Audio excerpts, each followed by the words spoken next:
Linda Brown is a filmmaker and educator, a recipient of a Kodak Vision Award for Cinematography, a Kodak Education Award, and a Fulbright Scholar. Linda is currently finishing You See Me, a personal documentary she has been working on for 9 years. Linda, welcome to the show. Thank you. So tell us briefly, what is the journey you take us on in your film? A long one. My father had a stroke in 2004 and passed away in 2006. And I think for me, as a filmmaker, when he had the stroke, I was in shock. So I picked up a camera thinking I'll document his rehabilitation. But it didn't turn out that way. He lived for 18 months after the stroke. And I thought, okay, now that's the end of the filming. But I continued to videotape because I noticed things were shifting in relationships within my family. And I had made a film about my father back in the 80s, my first documentary. And I don't think I ever had the questions that I was asking in that documentary answered. So I figured this is a time to revisit those questions and see if I got the answers that I was looking for. Being brave enough to ask those questions, I had to be brave enough to listen to the answers. And that's when I think the journey really started for me. So talk to me about dignity. You know, personal documentaries are tough because there are some people who just don't like them. They say it's too much therapy. I'm not interested in your therapy. Why would I want to watch, be part of your therapy? And because I go into some difficult questions and some topics that are sensitive, I didn't want it to seem exploitive. I didn't want it to seem like, oh, Linda will ask anything just to get people's attention. And I think that the sense of working toward dignity is that I wanted my family to have a space to talk without me having them see their world the way I see my world. I wanted to give them space in the film to express how they saw the dynamics in my family. And my goal is that I hope that people see it as, because it comes from a place of love and wanting to really understand, that it's not exploitive and that it's not just being sensational, that it's really saying, how do we begin to understand ourselves? How do we begin to look at our families in a loving way and an honest and loving way? Because a lot of times people will shy away from being honest because they think, oh, this is going to get difficult. My father was a complex man, and he was also a man that carried a lot of anger with him, and I deeply loved my father. And when I was younger, I would ask my mother, like, he's abusive, he's violent at times. I was young, I was a feminist, and I said, just leave him. And my mother would just either not respond, or she'd have her reasons not to. And this time when I asked her, why didn't you leave? Her response was pretty much the same, but I suddenly heard it differently. So what I heard was, I'm a woman with no job potential.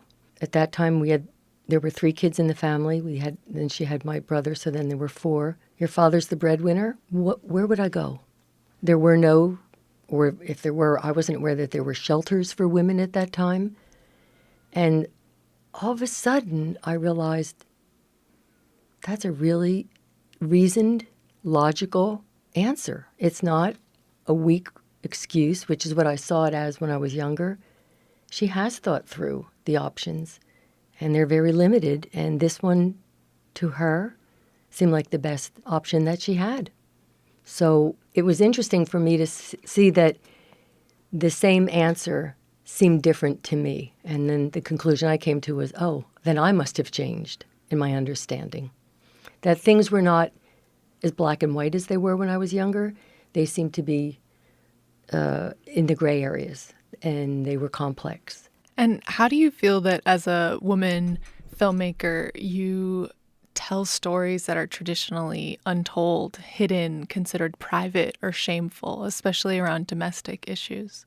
It feels like it's very natural for women talk to each other about these things. I mean, I talk to my girlfriends about these issues. And so it feels like when we finally have the camera in our hands, why wouldn't we have these same conversations with the camera as a tool to help us get the word out? So I just see it as an extension of my conversations with my friends, my conversations with my therapist in a way. I think that it's important to understand, in order to understand ourselves, I think we have to understand the people we come from. We have to understand our parents, and that the place for us to learn love is in our families. And whatever way we learn it, it's the place we are hurt earliest. It's the place that we first go to seek love. And those experiences remain with us forever until we somehow rework them. And I think that's what the film was for me. It was a way for me to rework whatever was going on whatever went on in my history and my past, to say, why do I have these issues within me? And then to say, I see. This is who I came from. Of course, this is the way I would be, and this is the way I would confront the world. And tell me what you hope the results will be of creating this film.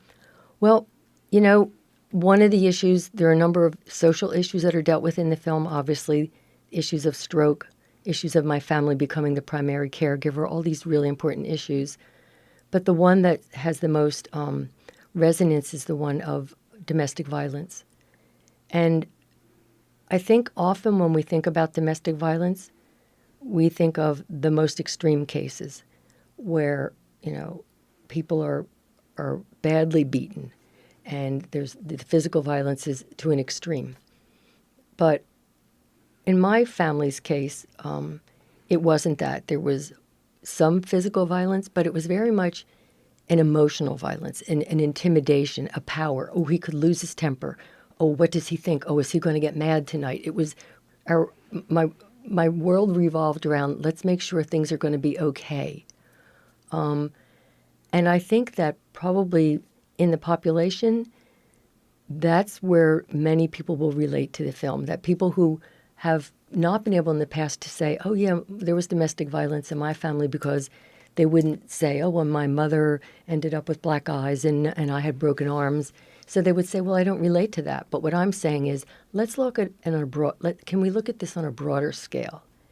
And then suddenly when I start to share the film, or I've shared cuts of the film with people, they would say, oh, yeah, in my family, there were nights that I was frightened too.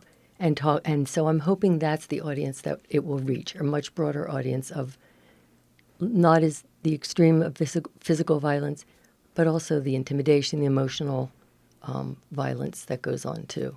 So when can we expect this film? The goal is we're in post-production now. The goal is the end of this calendar year and the end of 2013. And what results have you seen so far? I've had the experience where after I share it with people, they will find something in the film that they can relate to. There's a scene in the film where my father's mother, and he has a really difficult relationship with his mother.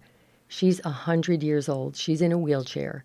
He's 80-some years old. He's in a wheelchair, and he wants to visit her. So my sister took him to visit her, and she spits on him. And it's a reminder once more of how she just abandoned him emotionally. And I shared it with a male friend of mine, and he called me back and he said, how can I help you with this film in any way I can? And I always ask people when they respond positively, what is it that you responded to? And he said to me, I have a very difficult relationship with my mother. And that scene with those two old people in the wheelchair still fighting, I knew if I don't somehow resolve my relationship with her and come to some peace in that relationship, that's going to be me and her.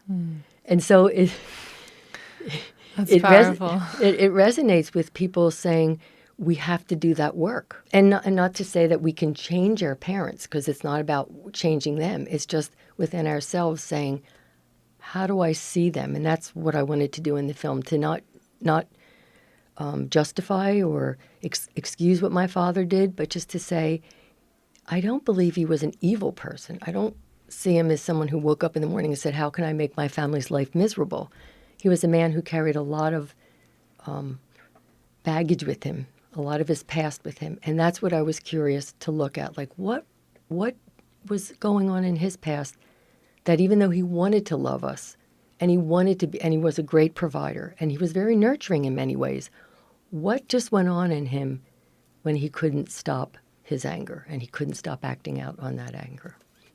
I have to accept him as a man who was able to love and do things that give to his children things he wasn't given, and yet he still took with him till the end his struggle to, he didn't think he was worthy of love. And that's a tough one. I think that was his biggest struggle, which is he didn't deserve love. And have you, in this process, known that you are worthy of love too? I'm struggling. It's a daily job to say, yes, I deserve love. I do think that I see growth. I see progress. We were just speaking to Linda Brown, director of You See Me, a new documentary coming soon. It's great to have you on the show. Thank you. I appreciate it.